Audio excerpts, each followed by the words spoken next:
Hello, everybody, and welcome to the Tuesday edition of Video Clips, which is brought to you by Wellness Forum Health, the Wellness Forum Institute, and Make Americans Free Again. So, a couple of announcements first. The food bars, we are taking orders. These are our new products. The ingredients, many of you ask about this: oats, dates, cherries, apricots, walnuts, chia seeds, almond butter, and ginger, cinnamon, and vanilla. They're delicious, they're filling, and we ship them 12 to a box for $36. Now, some of you ordered a while ago. It's taken us a little bit of time to get out from under the backlog of when we were taking orders and not quite ready to ship, but we're getting them out the door pretty fast now, so now's a good time to order. I love them. And one of the reasons I eat them sometimes is I just don't always get to meals on time because of my crazy, crazy schedule. And they're super for tiding me over until I can eat a full meal. Second thing, and this goes to our upcoming event tonight, I found a great quote that leads the way or paves the way for what we're going to talk about. Hippocrates once said, "The patient must combat the disease along with the physician." In other words, our idea of informed medical decision making and power to the patient goes back a long, long way. Hippocrates was all on board for it. And so we're going to focus on that at Make Americans Healthy Again Wellness Forum style tonight, tomorrow night, and Thursday night, 9 hours, 3 hours each night of great education. We're going to talk about things like the controversy over dietary fat and cholesterol and health, and paleo diets and carnivore diets and keto diets, and trying to put it all together. What do all these diets mean, and how do they compare to one another, and what results can you expect? We're also going to talk about things like Weston Price's book, Nutrition and Degenerative Disease. I added that based on so many of you emailing and saying you wanted us to talk about it. So we're going to talk about it. We're going to talk about vitamin D and DMSO and thyroid and iodine and by the way, a discussion about nutrition policy and the MAHA movement from Washington and what it all means to you and what we all should be doing in response to all of that. It's free. If you haven't registered yet, send me an email at pampopper@wellnessforum.com and we will get you signed up and get you the links and get you on your way to learning a bunch of great stuff. And don't forget about joining Wellness Forum, because when you join, you get a credit for the amount of your dues that you pay, which you can apply to the Winner's Circle, our behavior change program, or autoimmune disease boot camp, or the new research boot camp that I just scheduled, where I'm going to teach you how to look up things on your own and make your own decisions about what is in the medical literature. So today's news item will give you a lot of inspiration to be self-sufficient when it comes to interacting with the medical system and taking care of yourself and making sound decisions about diet, health, and lifestyle and medicine. So here goes. According to a 2-year investigation by medical journalists Jean Lenzer and Shannon Brownlee, the FDA has approved hundreds of drugs for which there is no evidence of efficacy and considerable evidence of harm.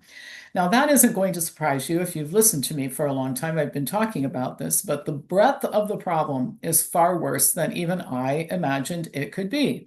The agency repeatedly ignored its own very weak standards, leading one expert to say that the FDA's threshold for evidence, quote, "can't go any lower since it's already in the dirt."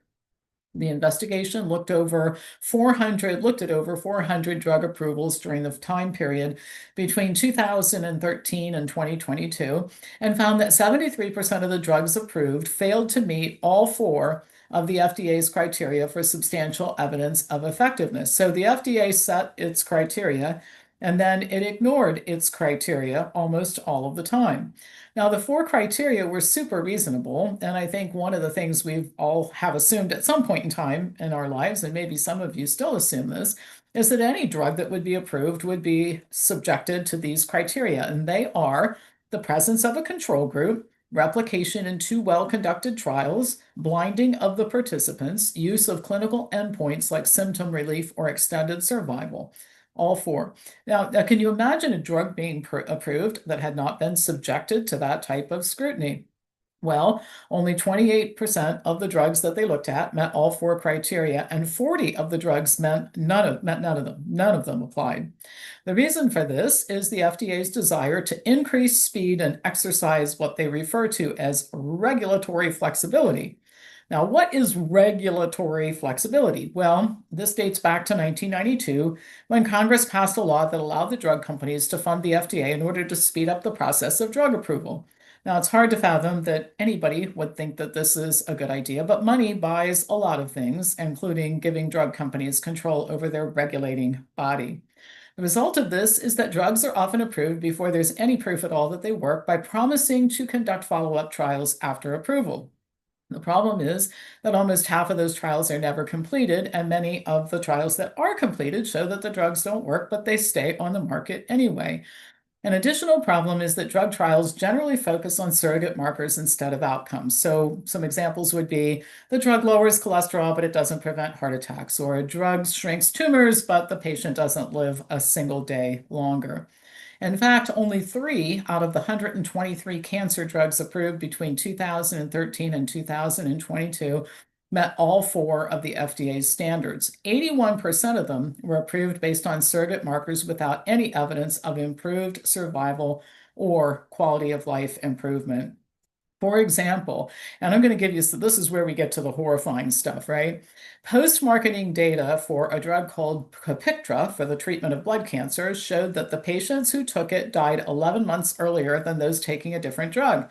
Even worse, it took the FDA 6 years after knowing this to warn the public that the drug was killing people. Now, I hope you're sitting down because the drug is still on the market. And I looked it up. Worldwide sales were $100 million during the last quarter of 2024. That data did not come from this particular study I'm talking about. I found that on my own. Another example is a drug called Elmiron for the treatment of interstitial cystitis. It took 18 years to complete the study while the drug was being prescribed to patients, and the study showed that the drug was no better than placebo. While waiting for the results, hundreds of patients experienced loss of vision or went blind as a result of taking it. Some patients were hospitalized with colitis, and some patients died as a result of the drug. Now, you won't be surprised when I say this, the drug Elmiron is still on the market and doctors are still prescribing it. And I looked this up. In 2018, sales were $150 million, and it is still approved by Medicare, which means we are all paying for it. The FDA has a very interesting term for drugs that are on the market, but for which there are missing trials or even disastrous trial results. They call it dangling approvals. Sometimes the FDA does try to remedy its approval error, and that doesn't always go so well either. An example is Avastin, which was approved for metastatic breast cancer in 2008 based on the fact that it improved progression-free survival. That's the time before the cancer starts to grow again, and it's not always associated with any increased lifespan. 5 clinical trials showed that it was useless, and the FDA attempted to revoke its approval for treatment of metastatic breast cancer. Well, the backlash was enormous as patient advocacy groups and drug companies launched a campaign to keep Avastin on the market. The FDA was subjected to violent threats, and police had to stand outside the FDA's building in Washington, D.C. for quite a while. So the FDA learned its lesson and for over 2 decades didn't attempt to withdraw another drug if the medical profession or drug industry were opposed. And of course, the medical profession and the drug industry are always opposed to taking anything off the market that they're used to making, or in the case of doctors prescribing. These practices, by the way, result in real harm, widespread real harm, not just the deaths that I talked about with the other 2 drugs, but according to a 2015 study, 85% of cancer drugs approved between 2008 and 2012 didn't help patients live any longer, which means all side effect, no benefit. 128,000 Americans die every year from drugs that are properly prescribed by their doctors, and that number excludes opiates. This is drugs outside of the opiate business. Deaths from prescribed drugs in the United States are now higher than deaths from all illegal drugs combined. So you're concerned about fentanyl and how much of it's coming over the border, and you're concerned about opiates and that sort of thing. We all are, and we should be. But prescription drugs prescribed by doctors are killing more people than all of those drugs combined. According to Peter Gertje, who is former head of Cochrane in Denmark, he performed an analysis and he said prescription drug deaths are the leading cause of death in many westernized countries, potentially all of them. What's even worse? Doctors have no clue, and this is why you'd better have a clue. In response to a 2016 survey published in the Journal of the American Medical Association, 94% of physicians stated that FDA approval meant that a drug had shown clear, clinically meaningful benefit, such as relief from symptoms or longer life, and that the data used to approve it could be relied on. According to medical doctor and researcher Aaron Kesselheim, this is not surprising since doctors are not taught about how the FDA actually approves drugs during their training. Instead, they are taught to rely on labels, drug reps, and the belief that if the FDA has approved the drug, it must be okay. So back to what does this mean for you? You'd best be informed and know how to do your own research. Start by participating in the Make Americans Healthy Again Wellness Forum style boot camp that starts tonight. It's well worth your 9 hours. You'll get to ask questions. You're going to learn a lot of stuff, not only great information, but how to find great information. And then sign up for my research boot camp. People always ask me, what about this and what about that? And I couldn't find this particular thing in your videos and that sort of thing. There's no possible way that one little human can make a video or write an article about everything there is to write about in health and medicine. So we have to empower people like you to be able to do this for yourselves. And one last thing I'm going to tell you, and I want you to practice saying this out loud a lot. We do this with our members sometimes. Learn how to say this to any health professional who makes a recommendation to you, whether it's about a supplement or a diet or a drug or a procedure, assuming it's not an emergency, of course. Here's what you say. Thank you for the recommendation. I'll consider it. If you have any other studies or information, I'd be happy to take it with me. If not, no worries. I know how to research things on my own, and I will let you know as soon as I decide what I'm going to do.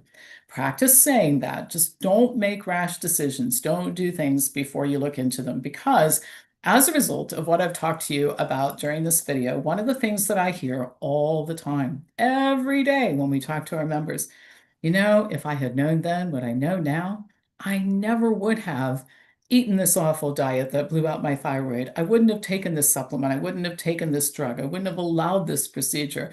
Well, the key is know before. Learn to know before. Again, exempting emergency, you have time to figure out what the best option is and make sure you are choosing the best option from all the available ones and the one that is supported by evidence.